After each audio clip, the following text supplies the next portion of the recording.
Hi everybody, just a short one this time about how we heal from a psychopathic interlude in our lives.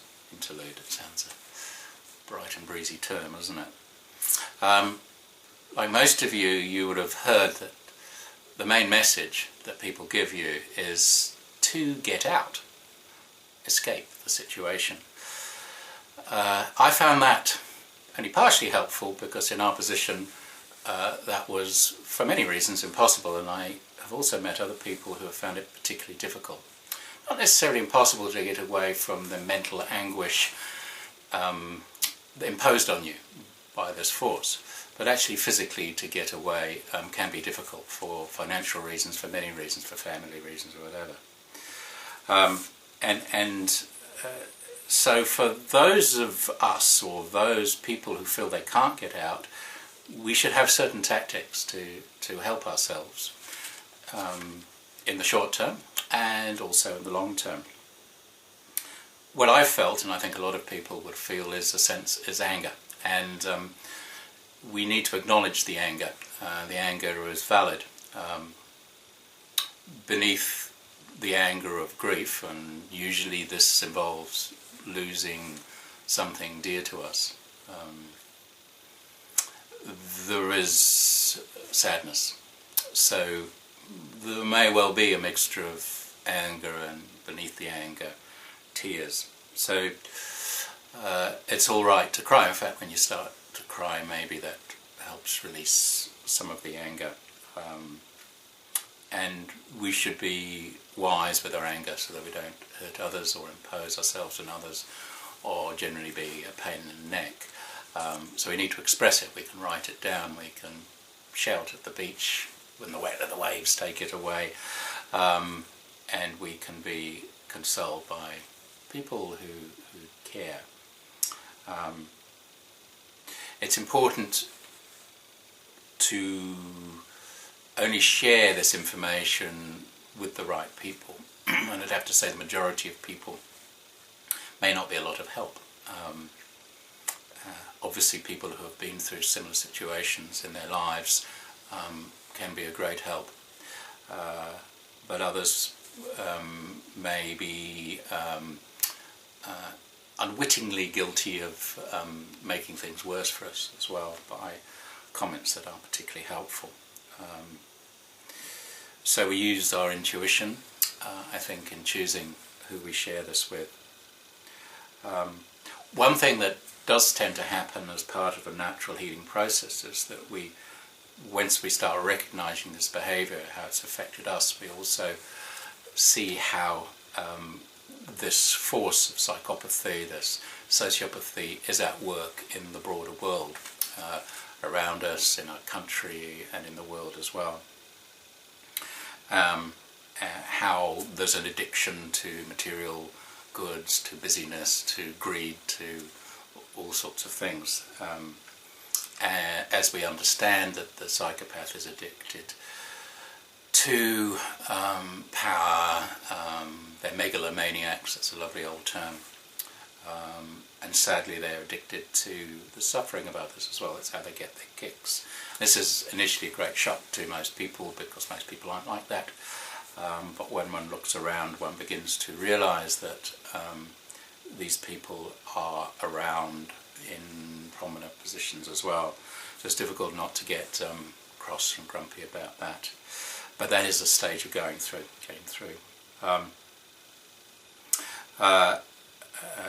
It's important to get real and know the psychopath will never be forgiven in the traditional way that we're used to forgive others.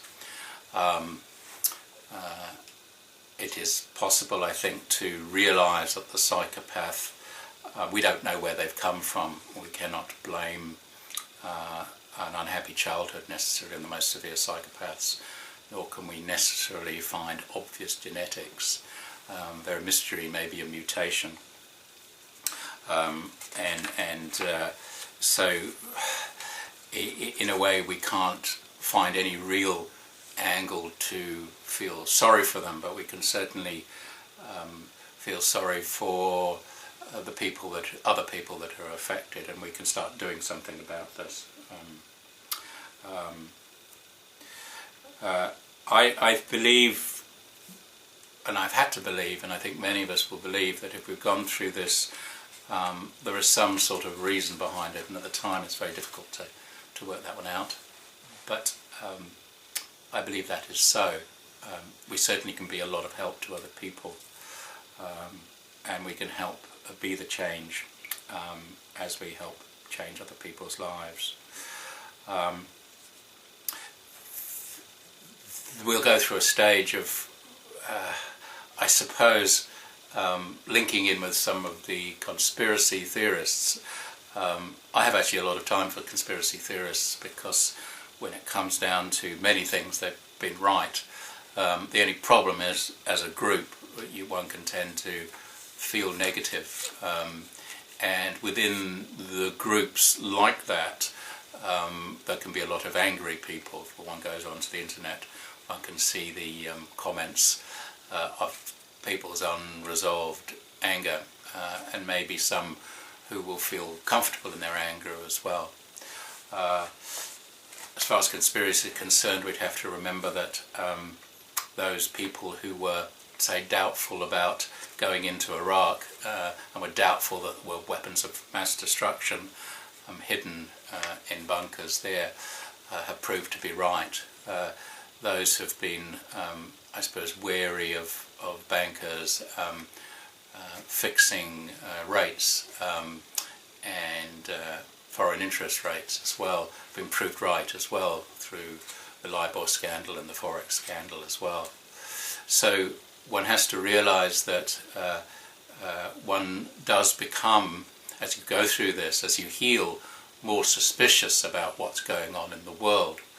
I think it's helpful for that suspicion not to turn totally into cynicism, because then you become a person that's not great to be around.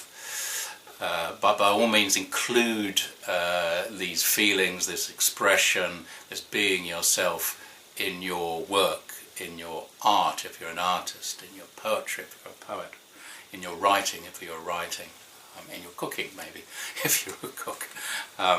Use the information and the wisdom that you're gaining for the benefit of yourself, but use it creatively for the benefit of others, and yes, be the change so that you become an example for those who are yet to understand what's happening, those who are apathetic because as yet they haven't realised what's happening in the bigger picture.